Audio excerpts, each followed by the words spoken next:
What the bro?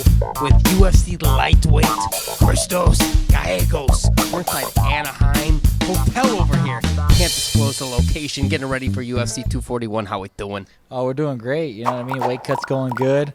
Been stretching a lot, using the so right, and just kind of get my body right. And yeah, everything's going good. It's just always hungry. That's about it. Staying hungry, man. Finally, a fight for you that's a little local here. You've been traveling internationally for your last few fights. Yeah. No, I'm super stoked to be in my own backyard. I haven't fought in home in 2.5 years. I haven't fought in the U.S. in 2.5 years. So I'm just super excited to have some friends and family out here to see me. And yeah, ready to rock and roll. How many extra requests did you have to accommodate for tickets? None, because they're not giving us tickets. I mean, we're getting 4 free tickets like we always do, but I couldn't request anymore. Everyone's asking for tickets for LA. This is a sold-out show, so it's very hard to get your hands on some tickets, at least free tickets for sure. So at least I got my dad, my girlfriend, my brother, and one of my good friends coming, so that's all good. And I got like some people that bought tickets too. You know, my friends are supporters, and they love what I do, and they'll be here to watch. Taking care of the people that are closest to you, they could all purchase on pay-per-view. Now talk to me for a second. You joined a bowling league, scoring, in the mid-200s on a good day, playing against those old people, though. Yeah, hey, man, those old people can bowl. Shoot, when I see them let go of that ball, sometimes they lose balance, but, man, that ball goes so good, knocking strikes down, and I can definitely hold my own against them older folks. But I love bowling, yeah, getting 200s is always fun, and yeah, practicing those uppercuts, you know what I'm saying? Yeah, that's right. The Schmo was going to ask you, how does the bowling game transition to being inside the octagon?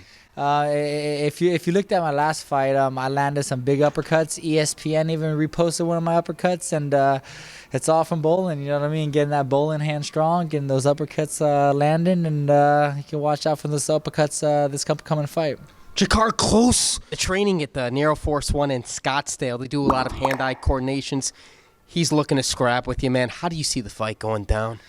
I see the fight being a very entertaining fight, a good scrap. I have a lot of respect for the guy. We're under the same management, so I got nothing bad to say. I just want to go out there, get a good show going for the fans, and whoever shows up is going to show up. But I'm going to show up, so I see the fight going a lot of different ways in my head. But I'm just hoping I get to go perform and give the crowd what they came to see.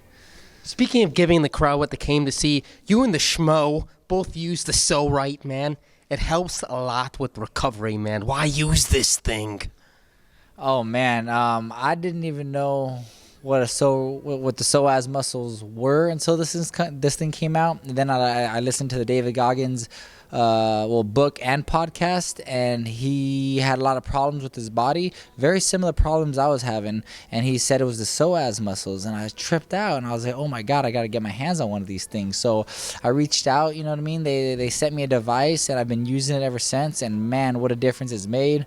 I had problems in my hip flexors that I didn't even know that were connected, but this definitely helped with that. I had some back issues that it's definitely relieved pain there. It's just like it's like a little bit of magic, I would say, Let's get a little demonstration going. What do you say? Absolutely. I love to show how to use this.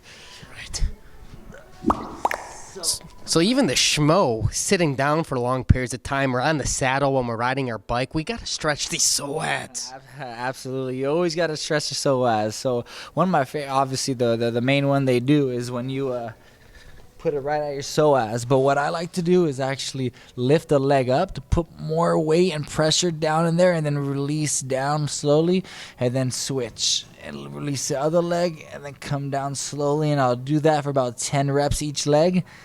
And then after that, I'll kind of ease the pain off. I can kind of switch it around. I got a lot of shoulder pain too, so you can use it for all different kinds of things.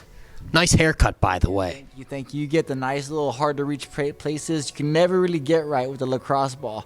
And, it's definitely made a huge difference in my flexibility, mobility, and just feeling all around good. Definitely much deeper than a lacrosse ball. Easy to travel with, too. Oh, my God. It's light, it's easy, and I never leave the house without it.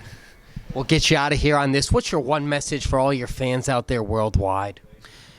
If you guys are not feeling some kind of way and you want to feel really good, get yourself so right. You won't regret it. He's so right. He's the pro. I'm the schmo. Best of luck to you. UFC 241. We're out.